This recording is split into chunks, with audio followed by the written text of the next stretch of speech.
Twitter. Jack Dorsey was the CEO of Twitter since its founding. He was the very first person who ever sent a tweet out, and he has been an avid user and supporter of the platform for quite a while. And today he decided to step down. And as I say, he decided to. It's going to be a little tricky because although he stepped down and makes it sound like very much the decision is his, he's been having a lot of trouble with the board lately.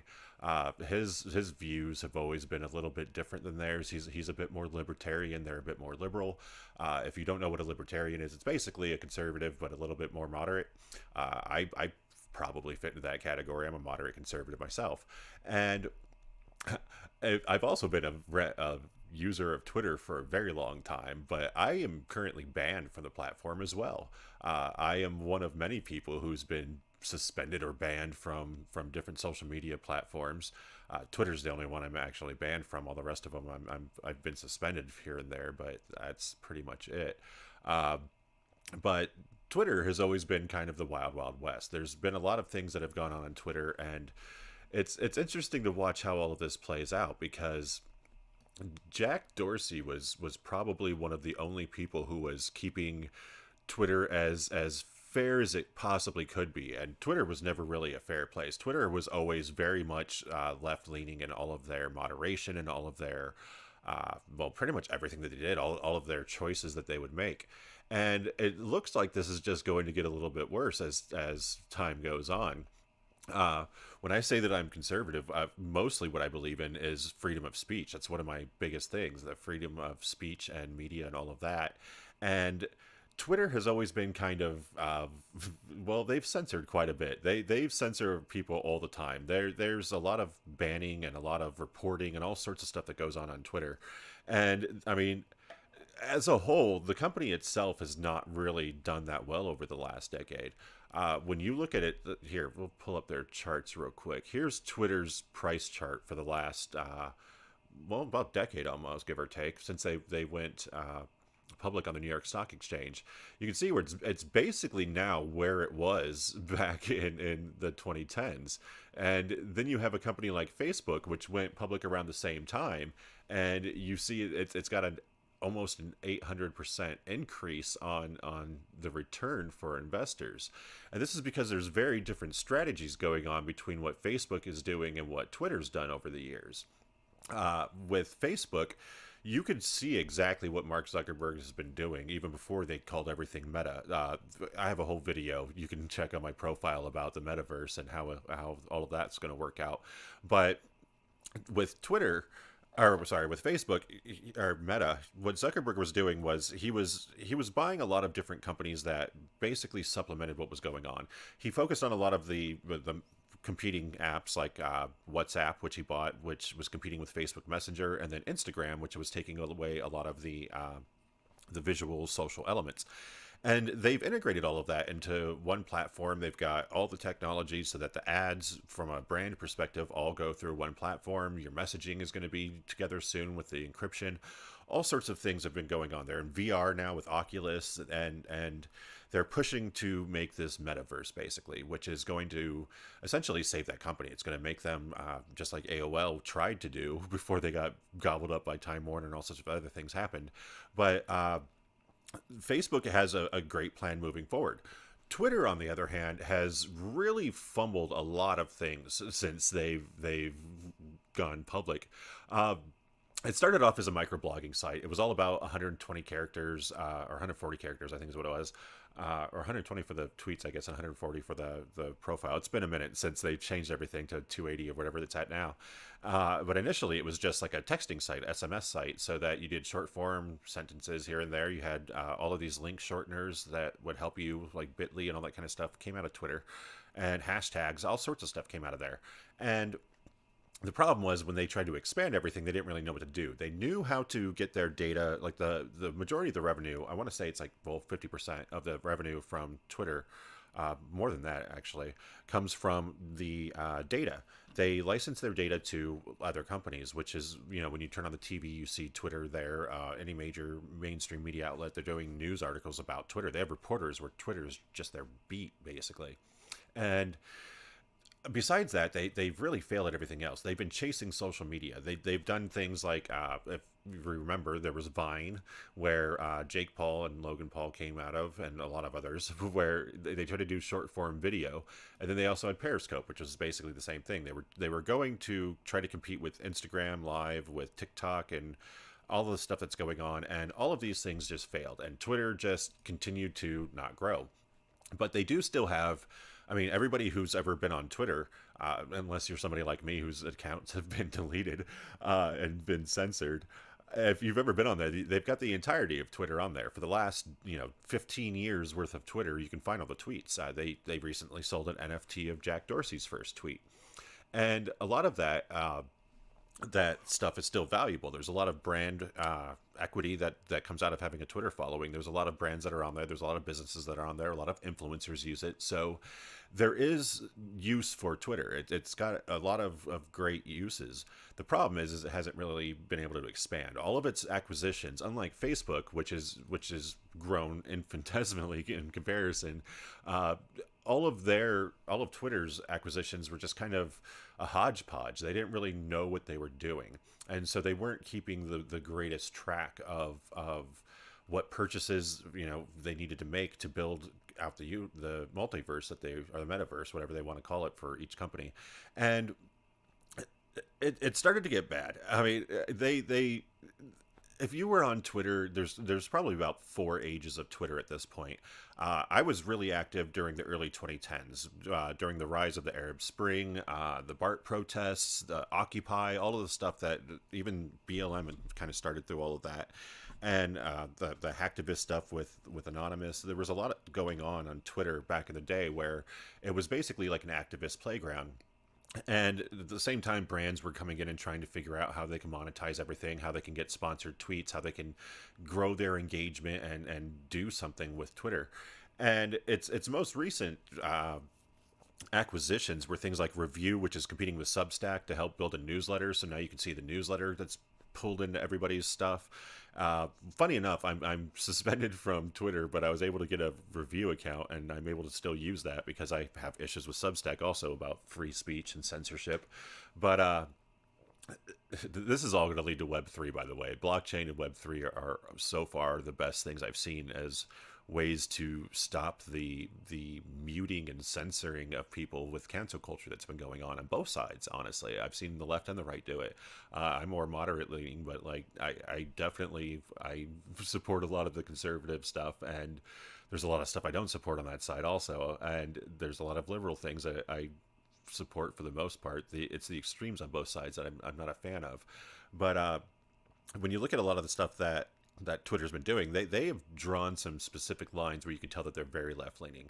Everything that I've seen happen from the removal of Donald Trump all the way up to, let's see, here we go, there we go, Donald Trump.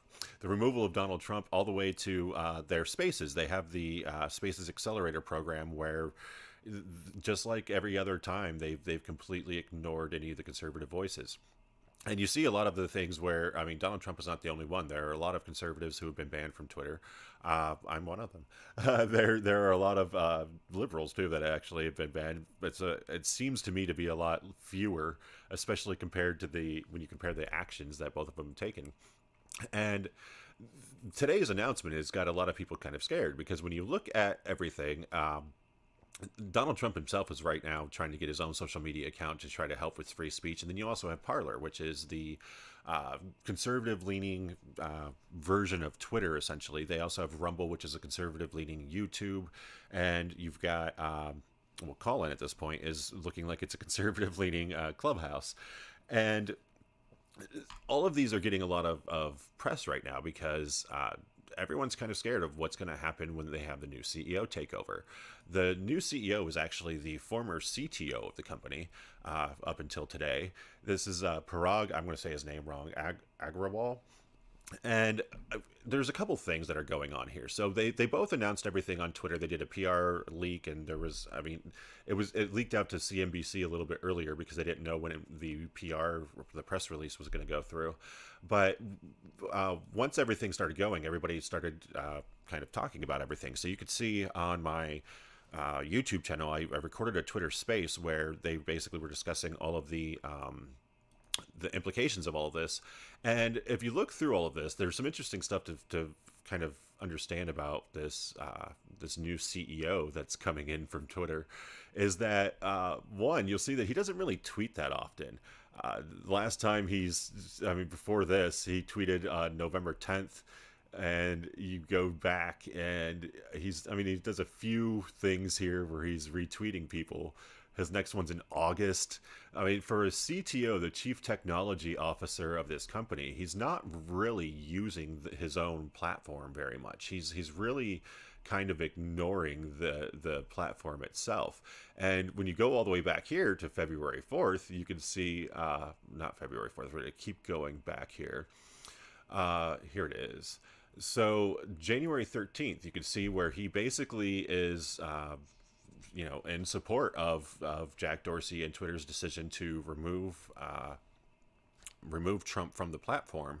And this is basically kind of letting you know what's going to happen. What we have lying ahead is that you've already got this platform that's very much liberal leaning, and Dorsey is probably the one person who was keeping everything at bay. He was the one voice of reason that was kind of helping them lean a little bit more moderate. And now there's a good chance that this is just going to get worse. There's a lot of really high profile conservatives that are doing a lot of things on Twitter right now. You've got Matt Gaetz is doing a bunch of political stuff on there. There's several people that are doing a lot of political, basically rallies that are happening on there, and it seems to me that they're mobilizing a really powerful voice on this platform. But this might not help as we lead into the election for next year, the 2022 election. There's certainly going to be a lot of vitriol that comes through, and I'm starting to think that it's going to lean the liberal way. When you go through all of here's his LinkedIn. Wikipedia was updated already. Like within 30 minutes of all this happening, Wikipedia was already being updated. And you can see that the new CEO, he used to work at AT&T Labs, Microsoft, and Yahoo. And he went to Stanford. So there's a very good chance that he's pretty left-leaning on this. And he is likely to continue down the road of where they've already been going, where basically Twitter is canceling anybody whose views are not even just canceling, they're not promoting them, they're burying them, they're shadow banning them, whatever they can to kind of dampen those voices. Where I've seen it a lot over the last decade, but especially over the last year, where there's a very diehard group of right-wing people who will stick together, but outside of that group, they're really not welcome on Twitter. They're not welcome amongst a lot of the other subcultures of Twitter, which are all they're all kind of fighting on there, mobilizing these bans and all sorts of things that are going on, mass reporting. And I feel like it's only going to get worse. It's going to get to the point where we're going to end up having to, maybe Parler's not the answer, but at the same time, there's got to be something on Web 3.0. There's got to be something on the blockchain that's going to help anybody on any side be able to have a voice, so that they can know that they have an immutable public ledger that's always going to track them. I've gone through some of these issues already with Steemit, with Hive, to go through and see kind of how that works, and I can tell you that even with any kind of legal papers that they get served, there's nothing that they can do about it. I, as the user, am the one who has to remove everything. And so there's a lot of to be said for all of this. I personally, I'm a huge fan of free speech. I think that everybody deserves a voice. I feel that if it's information, misinformation, I'm sure there are algorithms that'll figure out any of the misinformation. But anybody who's actually, putting in the real work, they're putting in the research, they have the facts at hand, and they're making their reporting based off of all of that, they deserve a chance. They deserve to be heard. They deserve to be able to spread their message and not get deplatformed for their politics. And that happens. It happens consistently. It's going to continuously happen on Twitter. Twitter is Jack Dorsey. Like we said, he was one of the few people that was actually helping out the right side and kind of letting them have at least a voice. But I see 2022 as the year in which basically you're going to see a lot of the people on the right get deplatformed off of Twitter. Uh, we've seen everything within all of Parag's, the new CEO, his tweets saying that essentially he's very much in support of what's going on, that he does not want to have Donald Trump on the platform. That's likely to continue on there. Donald Trump's own social media platform, it's not going to do well. That's going to just be a flop. Everything that this man touches in business is not that great. He's a great influencer, good for him, but his business deals are just not great. And I don't know. We're gonna find out whether or not this new CTO has what it takes to take Twitter from this mess and turn it into what Facebook was in the same time frame. Maybe Twitter investors now might be the time to invest in it. Personally, I'm looking to Web 3.0. I'm looking to the blockchain. I'm looking to figure out what I can do to maintain a voice and not be deplatformed over anything. I still don't have a Twitter account. I don't see that I'm going to get that thing back anytime soon. I've been banned from there for several years at this point. Several accounts that I've created since then have been outed as me and been banned too. But yeah, we're going to see as more people, as it starts happening to more and more people, we're going to see Web 3.0 kind of jump in and fill in the gap. And I'm curious to see how that actually works out.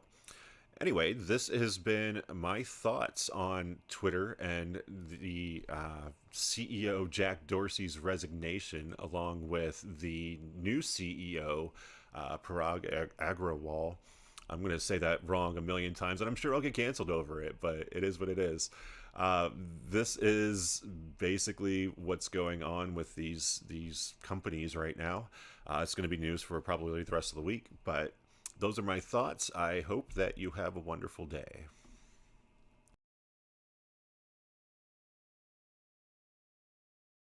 That moment in someone's life where they're trying to figure out who they are and what their identity is.